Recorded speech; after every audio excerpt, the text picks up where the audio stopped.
हरि ओम। आत्मीय सज्जनों, सप्रेम जय श्री हरि।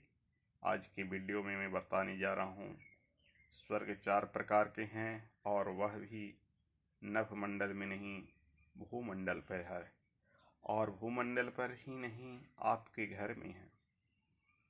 एक छंद है, कविता है, जिसमें कवि ने कहा है, प्रथम स्वर्ग निरोगी काया, द्वितीय स्वर्ग घर में माया, तृतीय स्वर्ग सुलक्षणा नारी, चौथे स्वर्ग पुत्र आज्ञाकारी। अर्थात जिन मनुष्यों के पास ये 4 चीजें हैं वे स्वर्ग में हैं, और जिनके पास ये 4 चीजें नहीं हैं वे नरक में हैं।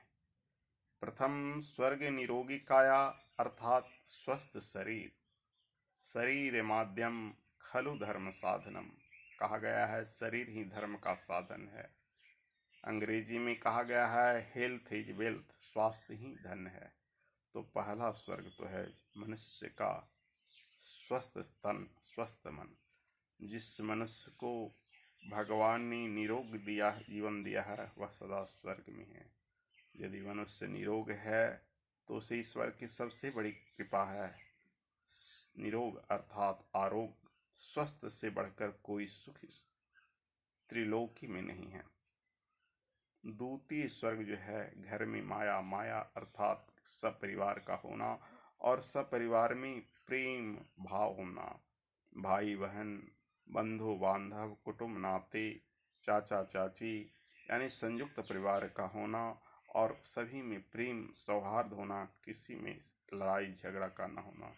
क्योंकि लड़ाई झगड़ा होने से मन अशांत होता है और वह घर नरक के समान होता है। जितने लोग ने संन्यास ग्रहण किया है वे घर परिवार से असंतुष्ट होकर ही संन्यास ग्रहण किए। तीसरा स्वर्ग कहा गया है सुलक्षणा नारी। नारी अर्थात भार्या, अर्थात पत्नी। वही पत्नी सार्थक है जो सुलक्षणा हो, अच्छे लक्षणे वाले हो, मधुभाषिनी हो, पति की आज्ञा में हो, पति की सेवा करे, घर में सुख समृद्धि उससे आती है।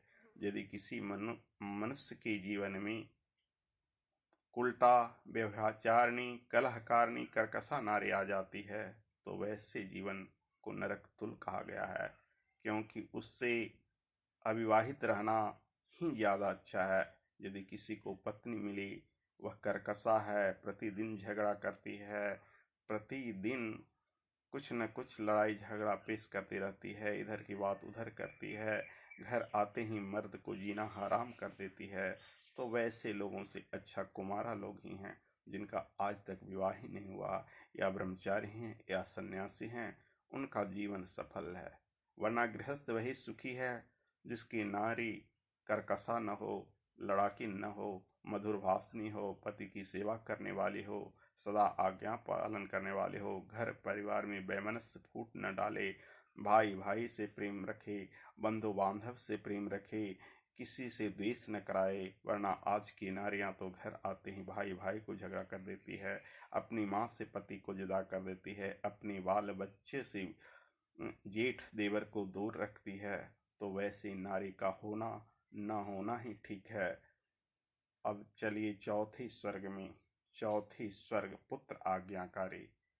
वे व्यक्ति को चौथा स्वर्ग मिला है जिनके पुत्र आज्ञाकारी हों, पिता की हर बात को मानते हों, पिता की सेवा करते हों। जैसे भगवान राम श्रवण कुमार की किस्सों में, कहानियों में आपने सुना है कि पिता की आज्ञा पालन करने के लिए उन्होंने 14 वर्ष तक वनवास लिया। श्रवण कुमार अपने कंधे पर माता पिता को सारे तीर्थ कराए।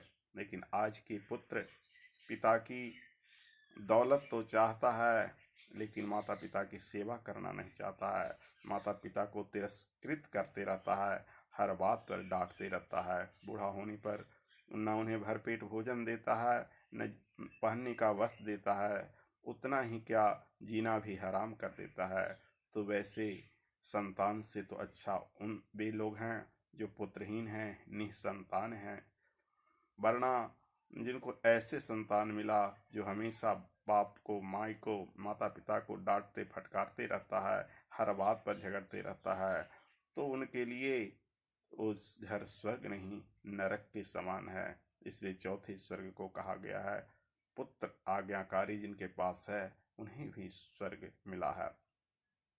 तो आप समझ गए होंगे कि चारों स्वर्ग इसी भूमंडल पर है, कहीं वैकुंठ में कहीं इंद्रलोक में जाने की जरूरत नहीं है। जिनके घर में ये सारे पदार्थ एक जगह इकट्ठे हों तो चारों स्वर्ग में हैं। अगर उसमें से किसी को इन चारों पंक्तियों में से एक पंक्ति का सुख मिला है तो उन्हें एक प्रकार का स्वर्ग मिला है, किन्हीं को दो पंक्ति का सुख मिला है तो दो प्रकार का स्वर्ग मिला है, किन्हीं को तीनों पंक्तियों का तो तीन प्रकार का स्वर्ग मिला, किन्हीं को चारों पंक्तियों का सुख मिला है तो चारों प्रकार का स्वर्ग है, और किन्हीं को नहीं मिला है तो वे नरक में है। तो समझें और यथासंभव अपने घर में स्वर्ग बनाएं, अपने घर को स्वर्गतुल्य बनाएं। जय श्री हरि। बस आज की वीडियो में इतना ही। सब परिवार सुख शांति समृद्धि से रहें। ओम शांति शांति।